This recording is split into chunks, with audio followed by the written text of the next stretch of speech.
Good day, mate. Brian Zane here with my review of Elimination Chamber Perth Edition. This was the last PLE / pay-per-view, whatever you want to call it, before WrestleMania. And it's the first one they've done in Australia since, I believe, Super Showdown in this year. I'm going to put down below because I'm not going to say it out loud because I forget. But be that as it may, this was a show that had a lot of hype going into it because of The Rock's involvement after the Royal Rumble, and there was speculation initially about, ooh, maybe The Rock could get involved in this one. He's not.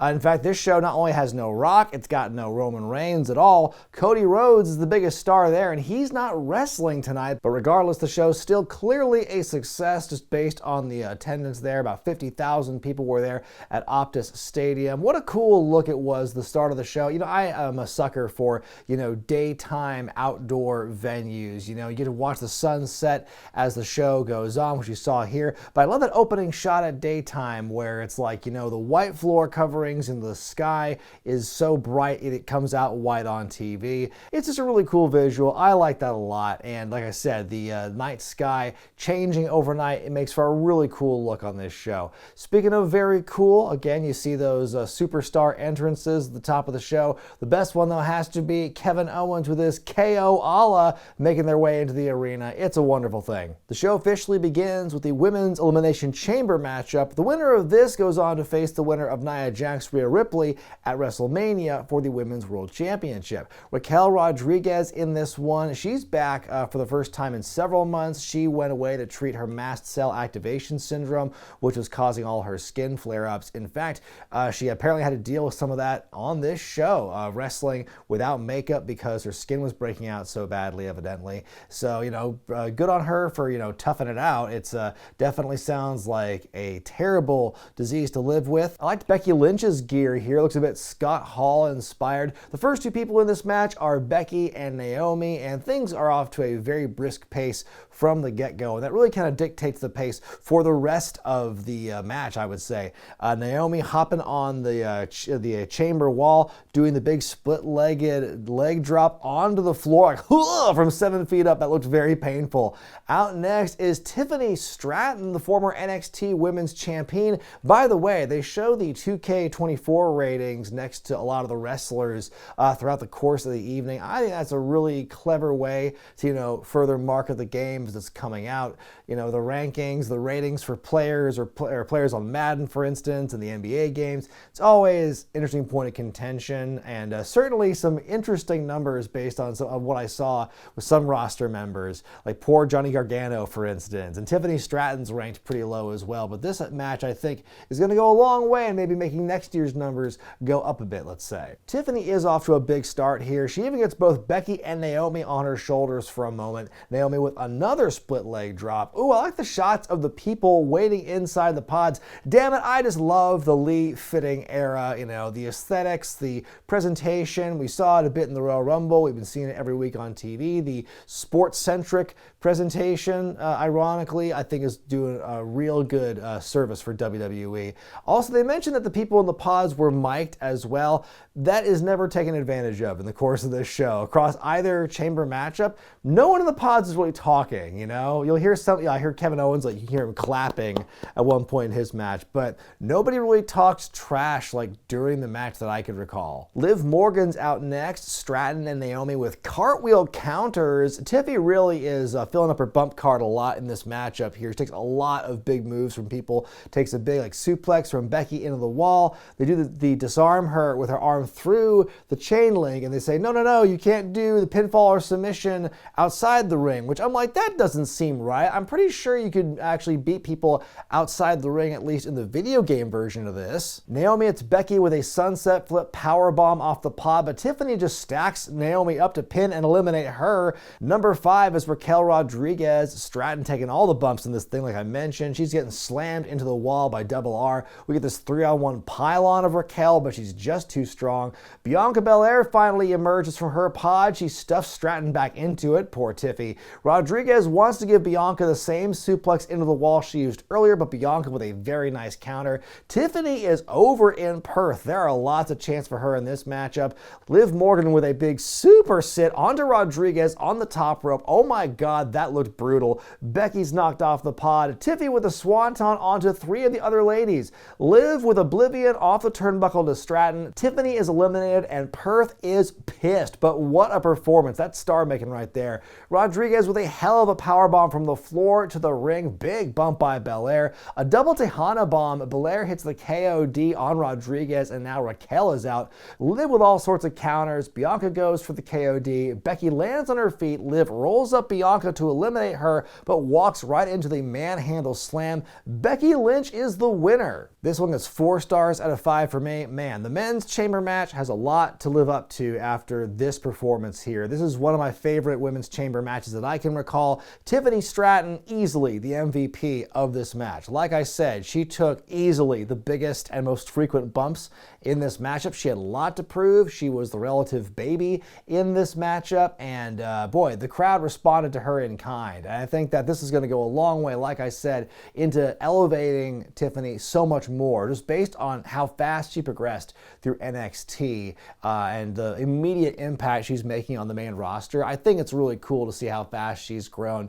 And also, I wanted to mention this. One thing that I wanted to include, or was in an early draft of my Best of Wrestling in 2023 countdown, was Becky Lynch as NXT Women's Champion, because she did what Charlotte Flair could not while champion and actually elevated some people in NXT before dropping the belt to someone like a worthy competitor. Like, it was the opposite of what Charlotte did. And so I think, yeah, and Tiffany Stratton was a major part of that. The finish of the match I thought was great because you have 3 of the strongest baby faces in the company, and they all had a very competitive, evenly fought final 3 there, only for those final 2 eliminations to come so quickly and so suddenly, one after the other, due to some, last second mistakes. I think that was a very clever way of doing that. So now Becky Lynch winning her first Elimination Chamber match she's ever been in, and now she's going to be going to WrestleMania to take on the winner of the main event tonight. We get one of the many, many commercials for Australian tourism. Then we go to our match for the Undisputed Tag Team Championships as Balor and Priest of the Judgment Day defend against the new Catch Republic, featuring Tyler Bate and Pete Dunne. Yes, Butch is Pete Dunne again, and to that I say, good. Dirty Dom grabs the mic and tries to hype up the Judgment Day. You get a standing boo-vation. Man, that is heat. Very pretty sunset as this match begins here. That was nice to watch. We get this big tracking shot of the stadium. Then it stops. Then, boo. Bate taking a lot of the punishment in this one. Dunn gets a hot tag, goes on this big run, hits that moonsault on the outside. Bate comes in like immediately afterward, then continues to get the hell beat out of him. Bate gets a chance to show off that big boy strength of his. A giant airplane spin to Priest. Dom tries to be a sneaky snack, but he's ejected. We lose the picture for a bit, but I don't think anything of value was missed. A couple of close calls where the lads have it won. Bate ends up being in peril here.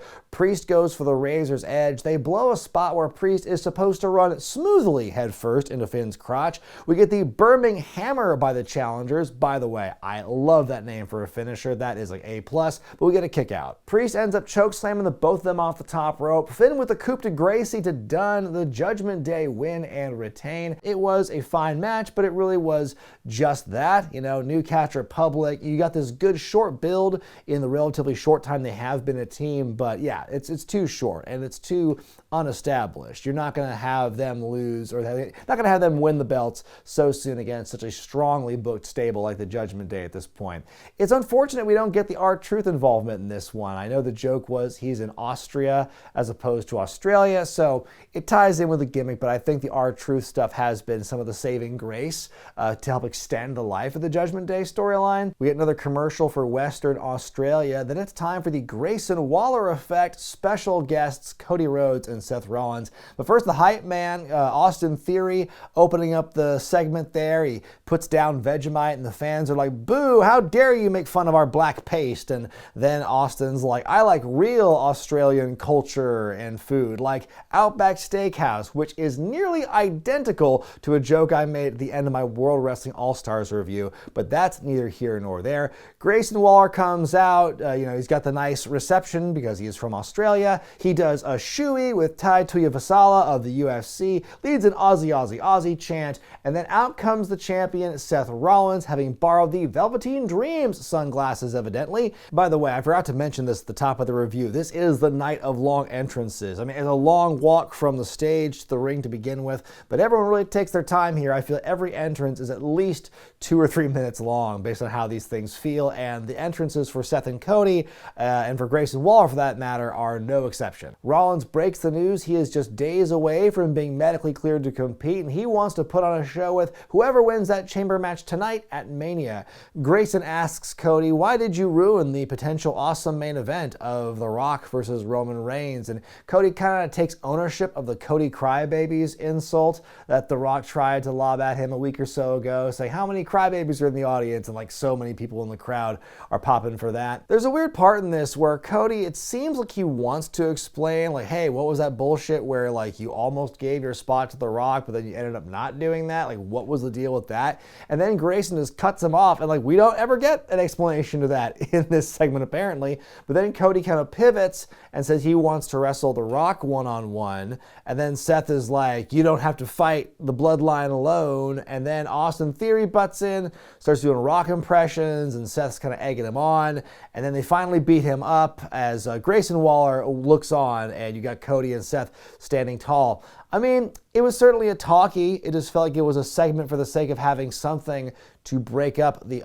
4 matches you've got on the show proper, in which 2 of them are gimmicky cage matches. So I don't know, what did we learn anything new from this besides Seth's announcement?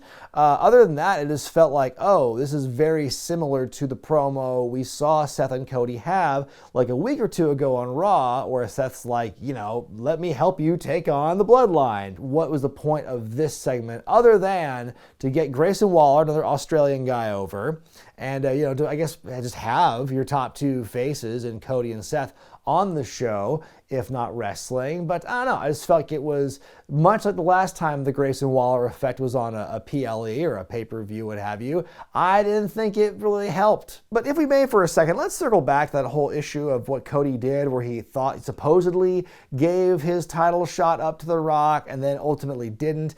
That was a big confusing clusterfuck. I mean, if their goal was to distract people from the federal investigation of Vince McMahon, the lawsuit and all that, then to an extent they certainly did that, because yeah, fewer people were talking about that and more people were talking about, ooh, The Rock possibly involved here. Are we getting a repeat of WrestleMania 30 where the big Hollywood star comes in and like takes away the match from the person who, like, for all intents and purposes, people want to see in that situation? And in Cody's case, he actually earned the right. At least with Daniel Bryan at WrestleMania 30, he wasn't even in the Rumble match. But I get that it was a legitimate concern for fans. I could not believe hearing that WWE was at all surprised that the reaction was going to be that way. Because, yeah, I mean, fans have wanted to see Roman Reigns and The Rock. I mean, people have wanted that for years, ever since the Royal Rumble match in 2015, where they had that moment after Roman won. It's certainly a match we wanted to see, and we wanted to see it this year, in fact, or we wanted to see it last year, but for whatever reasons,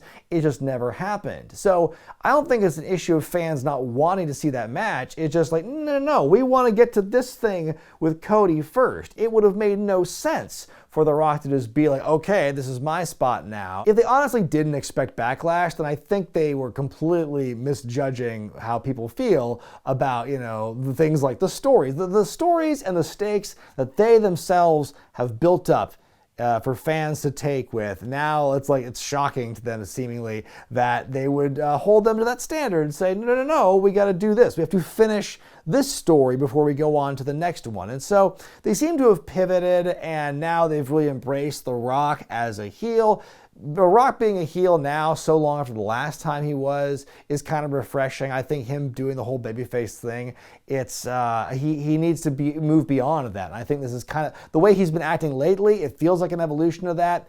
They do seem to be planting seeds that maybe The Rock's going to turn on Roman Reigns here. We don't really know, but and that'll set up Roman and Rock for next year's WrestleMania, which would be pretty cool as well. So still obviously a lot of time between now and this WrestleMania. So what's The Rock's involvement? We still don't really know yet, but I think either way, the way they treated that initially with The Rock getting involved, it was a very confusing, frustrating time for a lot of fans. And boy, it was this close to undoing a lot of the goodwill that the company had built up from a creative standpoint. And luckily, I think they saw the error in their ways. and they're, obviously the ship has been righted. Cody is going to face Roman Reigns now. Just the way they got to it, I thought was really needlessly complicated, and then the fact they didn't even try to explain it and it was taken away from us, I think that made it more frustrating. It would have been better if you just didn't acknowledge it at all anymore and just went and moved about with your day. We get a lot more Australia and more PR. Then it's time for the men's Elimination Chamber. The winner facing Seth Rollins at Mania, aka the CM Punk replacement sweepstakes. Man, I mean, I haven't had a chance to talk about it since it happened because, when I did the Royal Rumble review, I did not know that Punk had been hurt at the time. I remember watching that show and thinking, wow, Punk looks gassed, looks blown up. Turns out I think the real issue was he was hurt, and I think that is just absolutely, what a total bummer that is. It's his first, official match back on TV in WWE in a decade, and God, you hate to see how he had to fight through the other injuries he sustained, the last couple he had in AEW, and those were from after very few matches wrestled, and it was man, the bad luck continues on the cusp of the big Mania payday, the big Mania main event that he was supposedly going to get with Seth Rollins. That's what they were really building toward, and it's a real bummer it didn't work out. That sucks, and you're going to have to wait until next year to possibly see if Punk can actually get that momentum back. I was really nervous when Cody lost last year that they were going to have a really hard time keeping his momentum going. And I was proven dead wrong on that because, boy, it's even more so than ever. And so I don't doubt their ability to get CM Punk back and get that hype train going again and really position him to be in that main event spot or potentially next year. It's a matter of, will his body hold out? And that's the real question here. And it's again, not from a place of snark or criticism. It's how many of these times is this going to happen?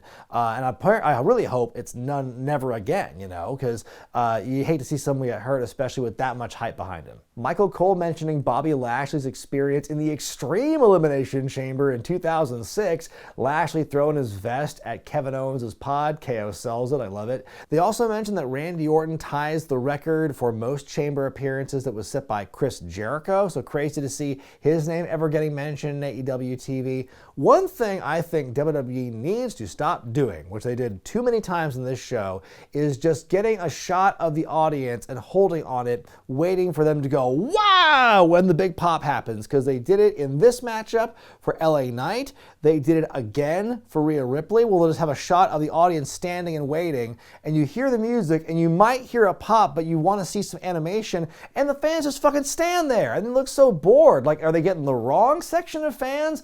It reminds me of when CM Punk came out at the Rumble a month ago, and he's going to go, it's clobbering time. And when he does that, we cut to some weird wide shot of the fans. And I think they wanted the fans to go it's clobbering time. And they just sit there. It looks like this boring wide shot. That's what they ended up doing.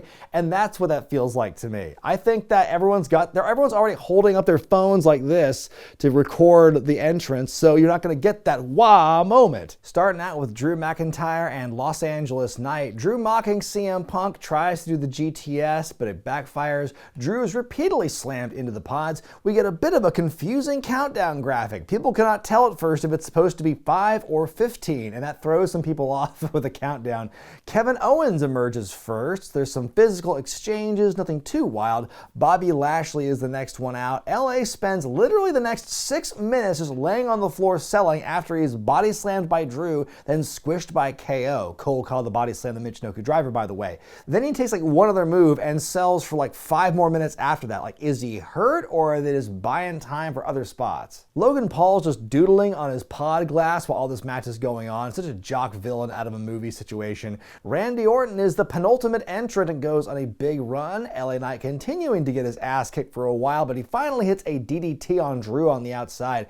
Orton begins to sell the back. Really good job by him there. It's Logan's time, but Kevin Owens meets him there and the fight is on. Logan gets his ass kicked. Lashley spears him to the damn pod. Back in the ring, Drew with the Claymore on Bobby, and he's eliminated. LA Knight finally gets a decent run, hits the BFT on Orton and Drew. Suddenly in comes AJ Styles, who traveled all the way to Australia just to beat the shit out of LA Knight and hit the Styles Clash on a chair. I mean, that is a level of hatred that is reserved for just the tippy top there.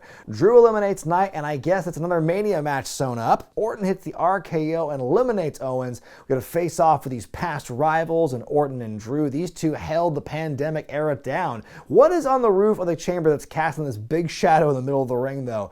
Drew takes this big-ass crossbody from Paul off the top of the pod. Ugh, what a collision that is on the way down. Logan gets out the brass knucks, does a whole lot of taunting, then bam, another RKO. Paul is out, and we are down to Orton and Drew.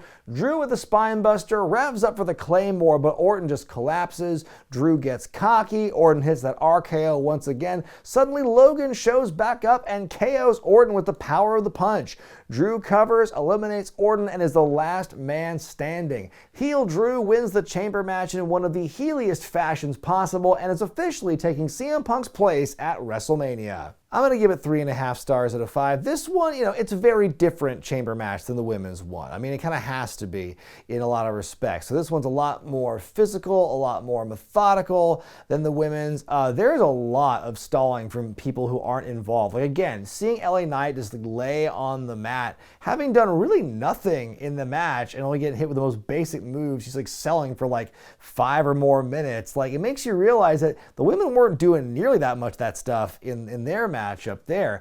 Also, I felt like there were a lot of similar twists to like last year's chamber match, if not the one 2 years ago. I feel that exploiting the open door portion of the chamber match and having somebody do a run-in, that sort of thing, I feel it's already been a bit overdone.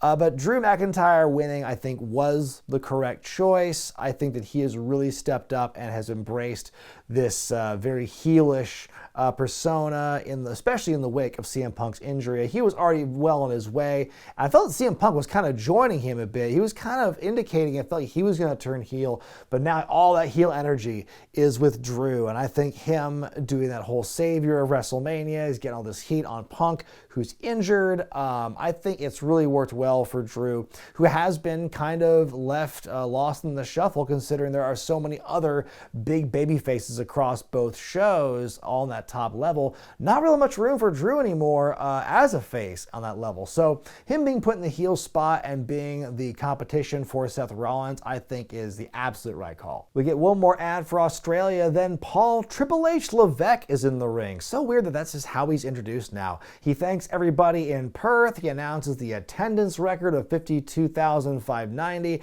Then we go to the Women's World Championship match as Rhea Ripley returns to her homeland for the first time in 7 years to defend the title against Nia Jax. Huge ovation for Ripley. What an epic moment for her here.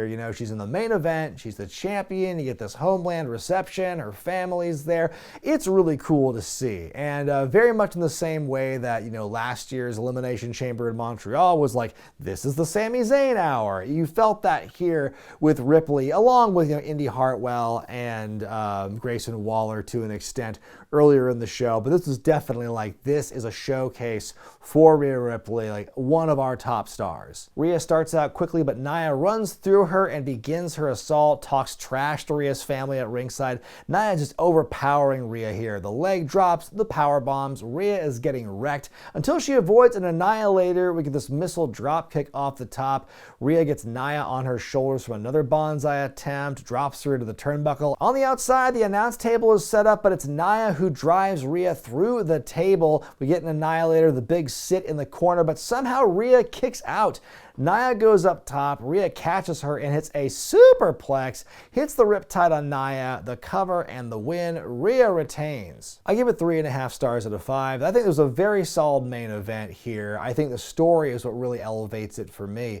I think that it really accentuated both women's strengths. Nia doing a great job with the heel work here. I think, not to say I have a really good recollection of all the big Nia Jax matches, but this is certainly one of the best ones I've seen her in, if not the best match I've seen her in, and I think it was a great showcase for Rhea as well. I think with Nia Jax, I don't think she looked sloppy in this one. She looked a little snug in some cases, but not necessarily dangerous, and I think that worked well with her and Rhea. Like I said, these two styles meshed really well. And Rhea with a big win, against this opponent they spent a lot of time hyping up, in the last couple of months here as this huge threat. And someone who can really make Rhea Ripley have to fight and earn that win.